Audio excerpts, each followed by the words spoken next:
Concorde was mostly renowned for its regular flights from Paris and London to New York. But with its potential to transport the rich and famous to destinations around the world in super quick time, why did it not operate on many more routes? The supersonic jet first took to the skies for test flights in 1969. The first transatlantic crossing by the French 001 prototype took place in 1971. The BAC 002 prototype made its first visit to the USA in 1973 to mark the opening of the new Dallas-Fort Worth Regional Airport. After a great deal of initial public interest in the iconic new aircraft, concerns were raised about the environmental impact of Concorde.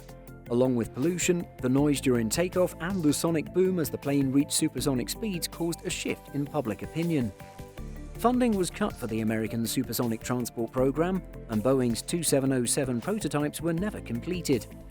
Concorde supersonic flights were initially ruled out by the US, India, and Malaysia. Prospective buyers for Concorde dropped out, and by 1976 only British Airways and Air France took up their orders. Concorde finally began operating scheduled supersonic services in January 1976, with flights from London to Bahrain and Paris to Rio de Janeiro. Soon after, it would begin the route from Paris to Caracas via the Azores. Amid public concerns about sonic booms, Concorde landings in the US were banned. However, this would change, and in May 1976, Concorde received approval to begin services to Washington Dulles International Airport. Both British Airways and Air France commenced 3 flights a week to the US capital. A ban preventing Concorde from landing in New York was lifted in 1977, and flights from London and Paris to JFK Airport started in November that year. Complaints about noise were rejected when it was reported that Air Force One was louder during landing and takeoff. Singapore Airlines briefly shared a Concorde with British Airways to operate flights from London to Singapore via Bahrain. The unique aircraft featured BA livery on one side and Singapore Airlines livery on the other. However, the Malaysian government complained about the noise of the sonic boom, and India banned supersonic flight in its airspace. The route was not viable with these problems, and it was cancelled after 3 return flights.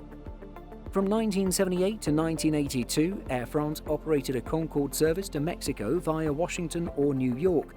To avoid a sonic boom in the US, the aircraft had to decelerate to subsonic speed as it crossed over Florida and then accelerate again over the Gulf of Mexico.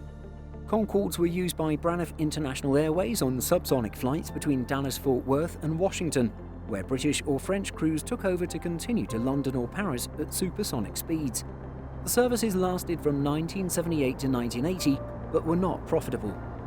Although other routes around the world were tried, it was the daily services from London and Paris to New York's JFK Airport that were the mainstay of Concorde. Ultimately, it was overland resistance to noise pollution that prevented the wider expansion of supersonic flight. Did you know that we publish over 175 stories every single week on simpleflying.com? Be sure to check the link in the description for more great stories just like this. Thanks for watching, and be sure to like and subscribe before you go.